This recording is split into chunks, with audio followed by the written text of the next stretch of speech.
দেখুন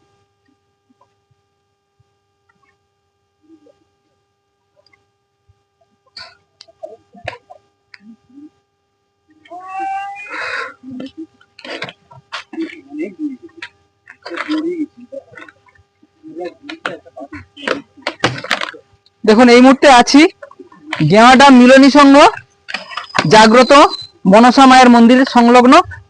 এখানে হচ্ছে এই যে ট্রান্সফরমারটা হচ্ছে লোকেশন। এখানে আমরা বিগত বেশ কয়েক বছর ধরে আমাদের আসা যাওয়া আছে। সামনে আমাদের যোগার ক্লাস চলতো, প্লাস হচ্ছে এই আমাদের মিলনী সংঘে হচ্ছে যোগব্যায়ামের কম্পিটিশনও হয়েছে প্রচুর। আর এখানে এসেছি, দেখুন একটা জাস্ট হেভি সাইজের একটা মোনোক্লেট কোবরা বা কেউটে সাপ আছে, ঠিক আছে। দেখুন এটা কি আমাদেরকে রেস্কিউ করতে হবে। আয়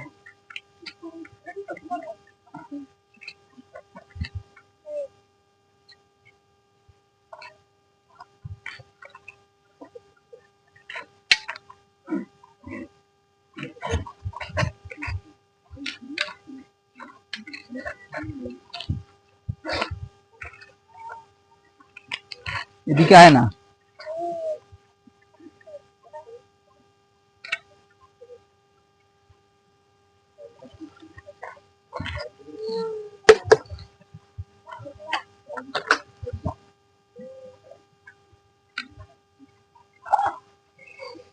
গেছে রে, গেছে রে, দাঁতে লেগে গেছে, দাঁতে লেগে গেছে। দূরে থাকবেন, দূরে থাকবেন। দিন ব্লেড দিন, ব্লেড দিন। আগে যাবেন না, আস্তে।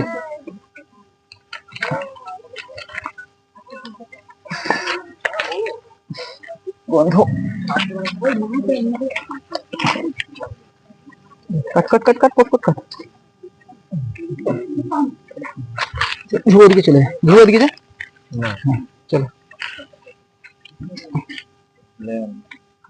চলো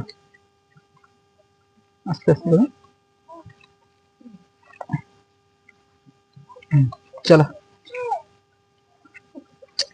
দাঁতটা লেগে গেছে, দাঁত উড়ে গেছে নাকি কি জানি, একটা দাঁত উড়ে গেছে মনে হয়।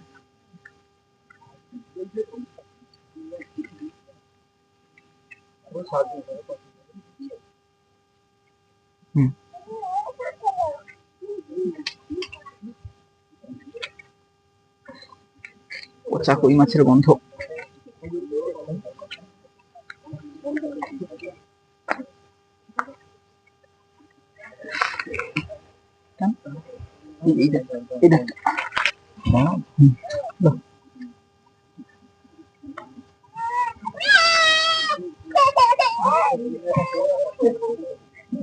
পেটের ভিতরে খাবার জন্য আছে,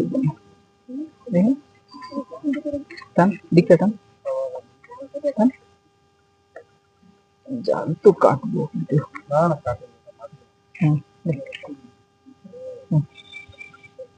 আস্তে আস্তে। চলো চলো,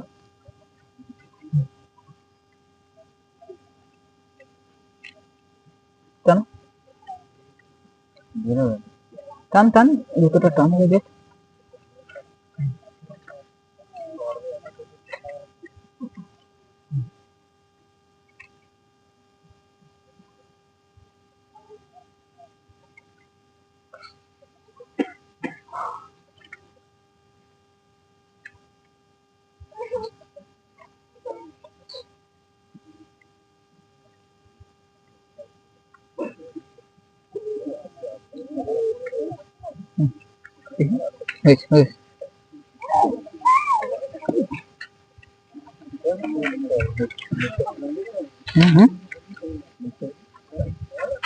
দেখুন মোটামুটি 3 ফুট 3.5 ফুট মতো হবে সাপটা।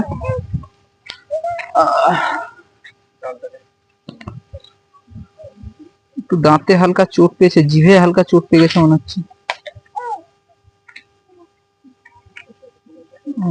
যতটা মনে হচ্ছে না, ঠিক আছে, দাঁতটা কিছু বিশেষ ক্ষতি হয়নি, ঠিক আছে।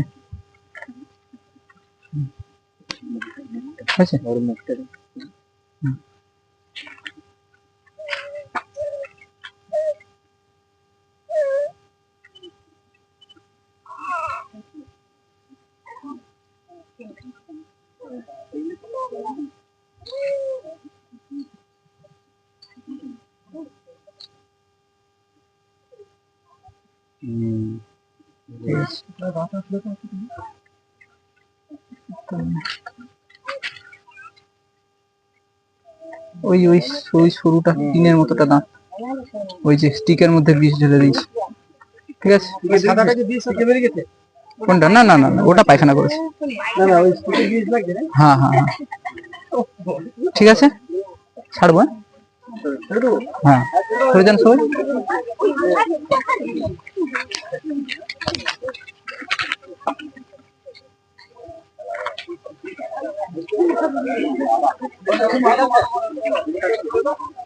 দেখুন, সাপ কিন্তু কোনো মন্ত্রতন্ত্র, শিকড় বাকড় কোনো কিছুতে হচ্ছে বশ হয় না। সাপকে শুধুমাত্র টেকনিক, সাহস আর হচ্ছে গিয়ে সতর্কতার সঙ্গে হ্যান্ডেল করতে হয়। তাই এগুলো নিয়ে কোনো স্টান্টবাজি করা কখনোই ঠিক নয়। অনেকে দেখবেন অনেক রেস্কিউয়ার স্টান্টবাজি করে, এগুলোকে নিয়ে স্টান্টবাজি করা কখনোই উচিত না। রেস্কিউ করলাম, ব্যাগে প্যাকিং করলাম, ব্যাস, তারপরে একটা জায়গায় যেখানে সেফ জায়গা ছাড়ার মতো সেখানে গিয়ে ছেড়ে দিলাম, ব্যাস। আর এখন এটাকে, এটা কেউটে সাপ, নর্মালি কেউটে সাপ। হ্যাঁ, সাপ চিনবেন কিভাবে? সাপের মাথাটা দেখবেন, এটা এই এই অংশটা যদি গোল হয় তাহলে বুঝবেন কেউটে সাপ। খরিশ সাপ ইয়েতে আছে, কৌটোতে একটা আছে, বাচ্চা খরিশ আছে। খরিশের মাথার হুডটা কেমন হবে? ইউ শেপ বা ভি শেপ হবে। খরিশ মানে হচ্ছে গোখরো, গরুর খুরের মতো হয় বলে সেই জন্য বলা হয়, ওর মাথার চিহ্নটাকে দেখে ওটাকে বলা হয় গোখরো সাপ। আর এটা হচ্ছে কেউটে সাপ। কিন্তু দুটো সাপেরই ভেনাম একই রকমের ভেনাম, দুটোই হচ্ছে গিয়ে নিউরোটক্সিক ভেনাম থাকে। ঠিক আছে, যাই হোক, আমরা প্যাকিং করব, বেশি কথা আর বলবো না।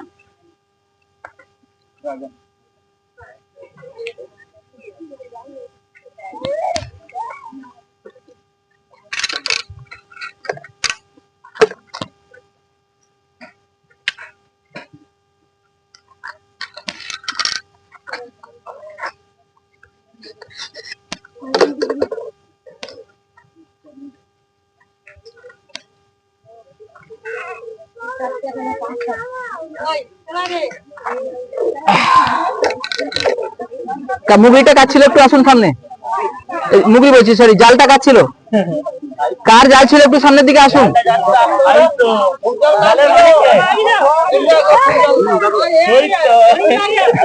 আচ্ছা, কেউ কথা বলবেন না।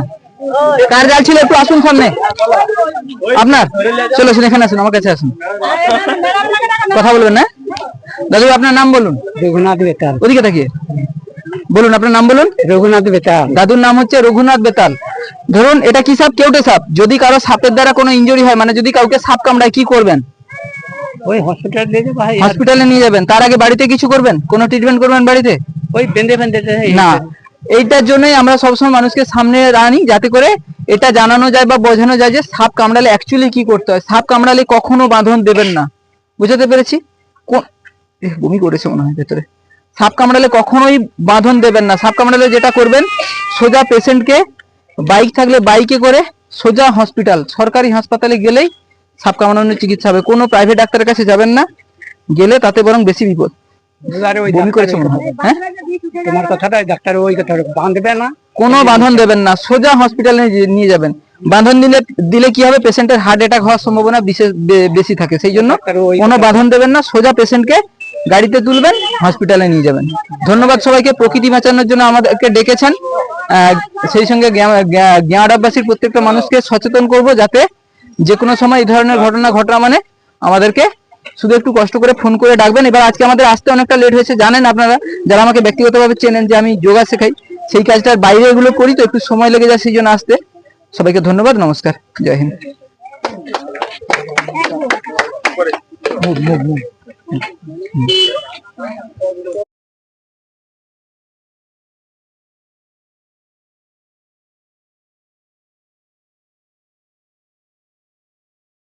আস্তে আস্তে, স্লোলি স্লোলি।